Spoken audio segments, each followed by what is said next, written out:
For the fourth week of the Gardener project, I'm proposing that we attempt to bring together some of the material that you've been collecting over the last 3 weeks. I've got some of my figure drawings, which I did from photographic reference in a previous video. You'll have your drawings of peat, and I've chosen this particular sketch that I did at Prestonfield House.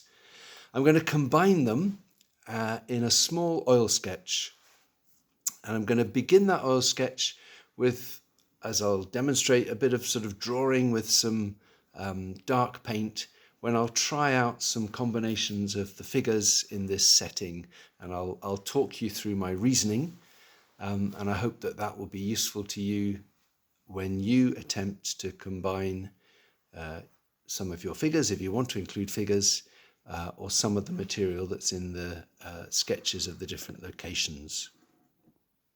So I've arranged my sketches around my piece of canvas. This is actually an old bit of canvas, so I'm just covering over some of the traces of some previous work.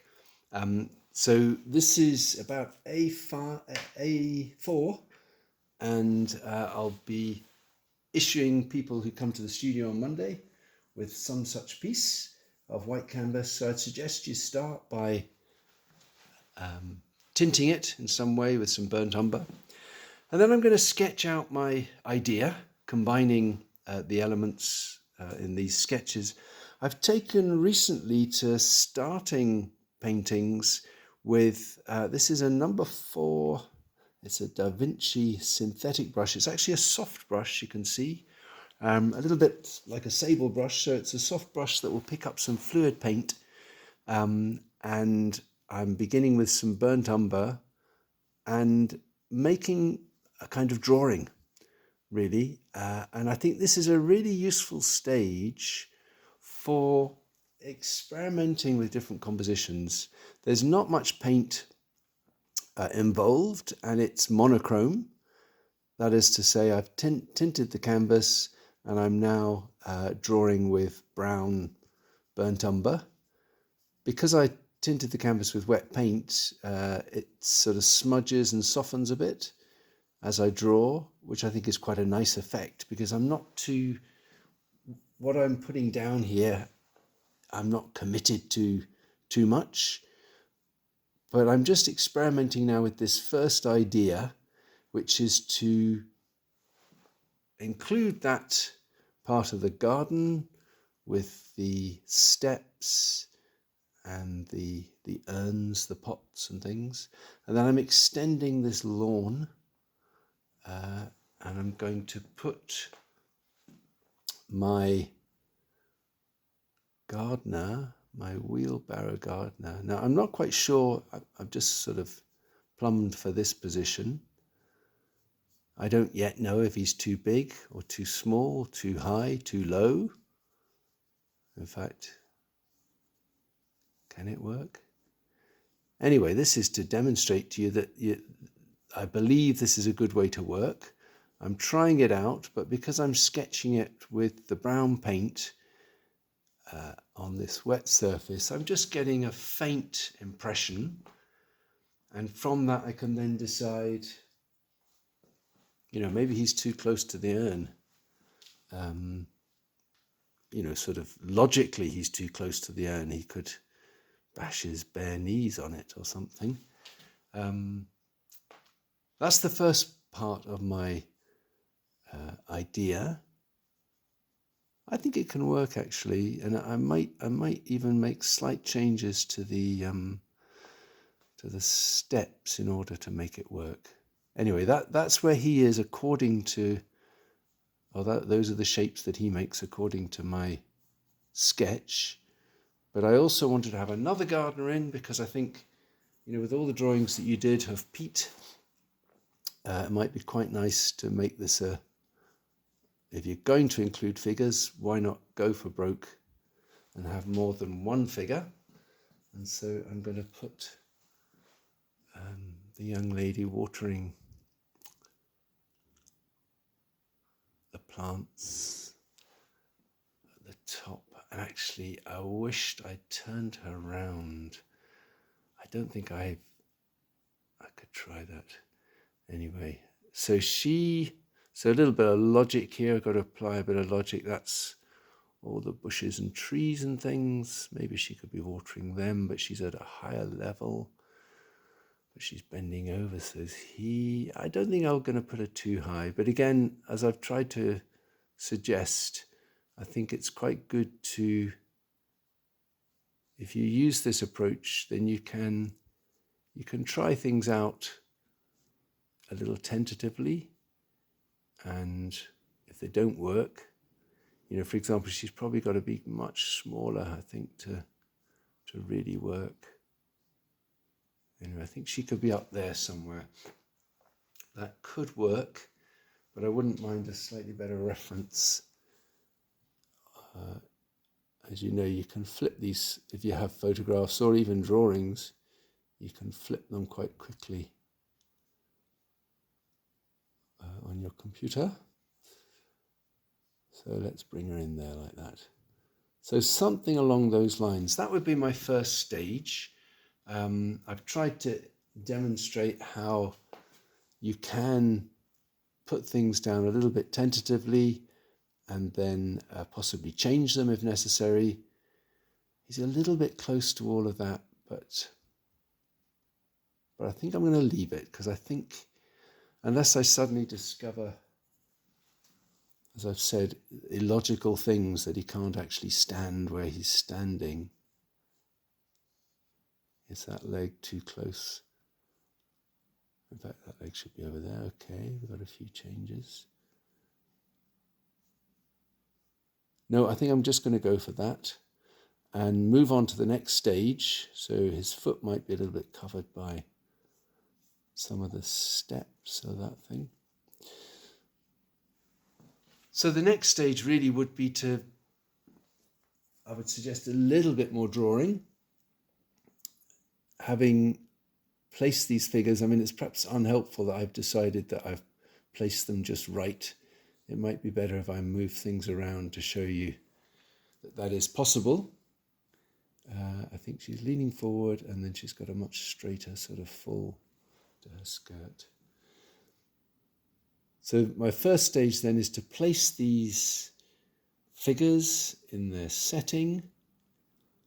I could, if it were helpful, maybe do a little bit of filling in, a certain amount of tone where there are these dark shapes. I often find with figures it's quite good to fill in their hair. If they have dark hair, that kind of establishes the head. And I might try a little bit of shadows, but this is now me making things up. You may not feel that you want to do that. So that's my first stage, combining the figures with the setting, using a thin, soft brush with some flowing brown paint. I think she's a bit big. Let's make her a bit smaller. Just a little bit smaller.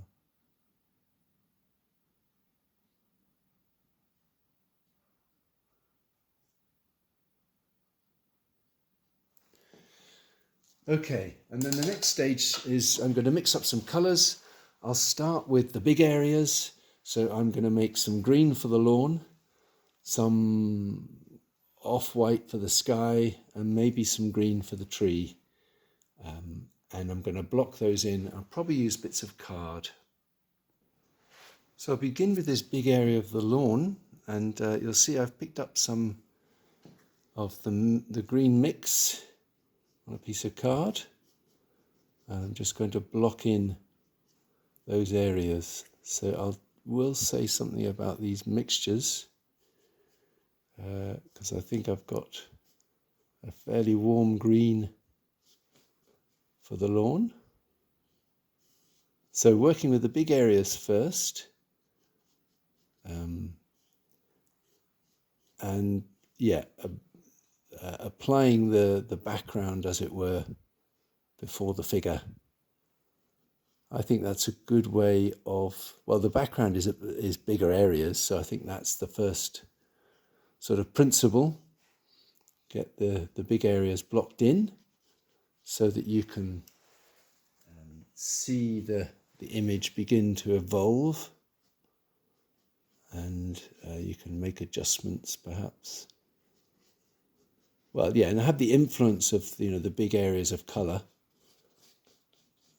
on the smaller areas of colour and so on in the figure. So I'm blocking in that. And I'll also block in this dark shape of the tree up here. So I find it's great to use these bits of card. They quickly help you abstract your subject, simplify it. I didn't make enough paint there, but anyway, you get a bit of the idea. So I'll maybe just say something about the greens now, because basically I've mixed a darker cool green and a lighter warm green. So let me show you my palette. So just to keep things simple, I've started with some ceruleum in the middle, and I've added some of the ochre to that ceruleum, a little bit of white, and the ochre and the ceruleum are giving me a warm green, which isn't quite yellow enough, so I'm also adding some lemon yellow to that, and I'm adding a little bit of white to lighten it. So that's how I got to the colour for the lawn. And then going in the other direction, if I mix some of the ceruleum just with the lemon, so there's no ochre in this one. The colour's not great on the screen, but you can see hopefully it's a much cooler green. This is much more browny yellow. It gets hard to be descriptive here. And this is a bit bluer, certainly a bit cooler. But I want that to be dark for the tree, so I've also got a bit of black in there. But you might find it useful to think in these terms, start with the ceruleum and go cool with the lemon, or go warm with the ochre. Then at least you're beginning to identify in a simple way different sorts of greens. So that's my green for the tree, a bit darker. And I can increase the light and dark with the black and white. I can also increase the cool quality with the lemon, or the warm quality with the ochre.